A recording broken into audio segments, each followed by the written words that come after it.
Hey, what's up, everybody? On this episode of the Tim Reynolds Show, we're going over the 2024 NFL drafts and the quarterback prospects that we could see going in the first round on Thursday night. Now, honestly, the big hoopla about all these quarterbacks is usually what you hear about in the news all the time. That's what everyone wants to talk about. Who's going to get the next franchise quarterback, right? I think every single draft season, every single year at this time around the draft, that these guys are always going back and forth on who's the best quarterback, who's the best prospect. And I mean, when you look at guys like Brock Purdy, who was Mr. Irrelevant a couple years ago and now is the starting quarterback for the San Francisco 49ers, anything can happen in the draft, right? So we're talking quarterbacks, and now we all can probably assume, and the number one overall pick is more than likely going to be quarterback out of USC, Caleb Williams, going to the Chicago Bears. I really do think that this is going to be a good, solid pick for them, and we could probably assume that this is going to be their pick. Now, with that assumption, then we go to the number 2 pick, which is the Washington Commanders, and what are they going to do? Now, I really do think if they get blown away by a huge trade offer, they could trade back in this draft, but let's just assume they're going ahead and take one of these other quarterbacks with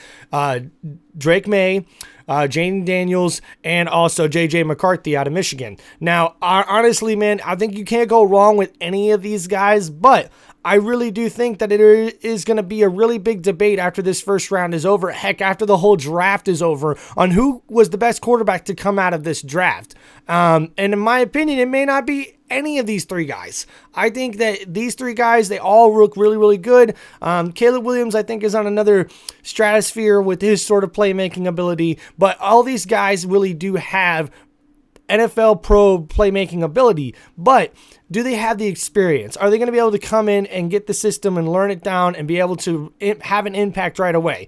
Are you going to be a Zach Wilson or are you going to be a CJ Stroud? CJ Stroud was the best rookie quarterback ever last year with his season that he had, even though he missed a few games. So really, that's kind of where the bar has been set with him. And there's been so many busts lately at the quarterback position in the NFL draft. I can't imagine that these guys are not going to do their homework and try to see who's going to be fitting their franchise better as a franchise guy rather than who's going to put up all the numbers and that sort of deal. Because leadership is a big thing with these quarterbacks, man. And I really do think that's why J.J. McCarthy's getting all of this love right now. He's getting all this look at in the news is because he's a really good leader. 27-1 as a starter with the Michigan Wolverines. And that has to stand for something, like his experience, his leadership for that team. He took them to a national championship. So you really, really have to consider that. But I think a couple of guys that nobody's mentioning. First off is the other guy that J.J. McCarthy was facing in the national championship game, Michael Penix Jr. Shout out, guys from Tampa Bay, man, back in my hometown where I'm near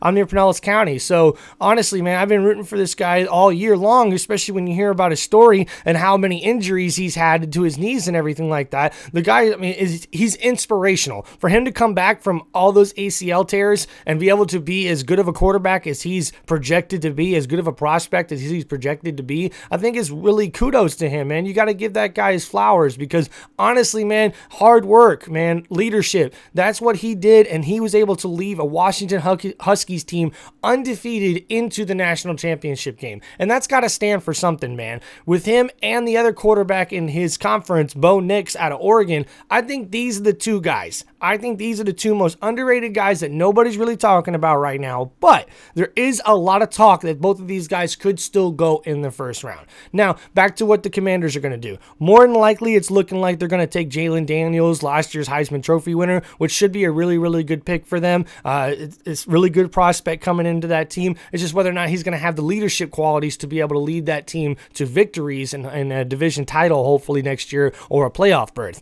Now, as far as these other quarterbacks go, it's really up in the air where Drake May or J.J. McCarthy is going to go. Honestly, there's a lot of rumors about people trading up into the top 5 or top 8 picks in order for them to land one of these guys, which I really do think you got to watch out for because honestly, these trades these past couple years on draft day have been crazy good in my opinion. I mean, all the trades we made, like A.J. Brown a couple years ago, I mean, there could be some really wild draft day trades coming up, especially with all these quarterbacks. And I really do think that it is a very good possibility you could see 6 quarterbacks going in the first round. Now, right now, as far as number 3 goes with the New England Patriots, that is the biggest rumor of trading so far. I really do think that the Patriots are going to look at that pick and see what they can get for it. And if they're able to trade back to, let's say, the Vikings pick at number 11, they could probably easily trade back up if they have a guy that they really have their eyes set on and want to draft with the compensation that they're going to be able to get from whoever trades up to number 3. So we could easily see New England trade back and then trade right back up to get the player that they want if they're willing to trade away the number 3 overall pick for one of these teams that really desperately need a quarterback. Now, as far as teams looking to trade up, the rumor mill has it, the rumors out there on the news is that it's the New York Giants, we have the Minnesota Vikings, also possibly the Denver Broncos, the Oakland or the Las Vegas Raiders as well. So just a few teams there. You could be looking at some quarterback help.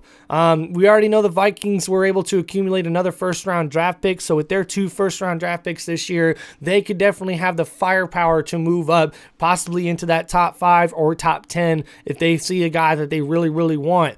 But then again, there's going to be a lot of guys that end up falling. With the quarterbacks being taken so high, especially possibly 3 in the top 5 or 4 in the top 5 picks, you could easily see a lot of guys like Marvin Harrison Jr. dropping down and teams possibly trading up to get him or to get one of these really premier offensive linemen or defensive players. And it's going to be crazy, man. No matter which way you dice it, which way you look at it, it's going to be pretty crazy. I really do think that the quarterbacks in this year's draft are going to dictate how the whole draft is going to go for the most part. Now, like I said at the beginning of this video, I really do think that the 2 most underrated guys are Michael Penix Jr. and Bo Nix. I do think that these guys have the experience. They have started for not only one school, but 2 schools and transferred and done very, very well after their transfer, put up really, really good numbers. And not only that, with all the starts, with all the experience under their belt, these guys, I think, are going to be more prepared and more ready for the NFL system when they come into their teams that they're drafted by.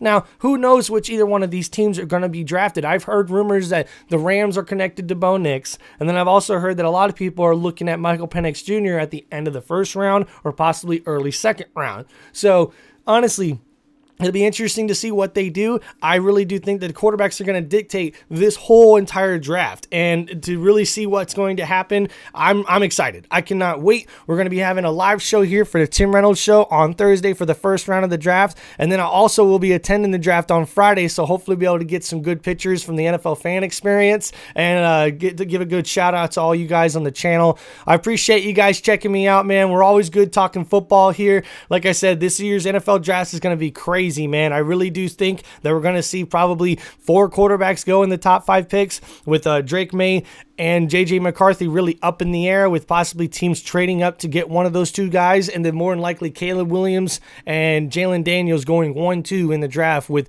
Williams getting drafted by the Bears and Daniels getting drafted by the Commanders. More than likely is what I see happening. Now, who knows? Who knows really what else is out there as far as trade offers go for these quarterbacks, but it'll be interesting to see, and I cannot wait for the 2024 NFL Draft on Thursday night. So be sure to check out my channel. Be sure to hit that like button, hit that subscribe button, leave a comment, and tell me what you guys think about the show, all right, man? Peace out, everybody. Have a great freaking day.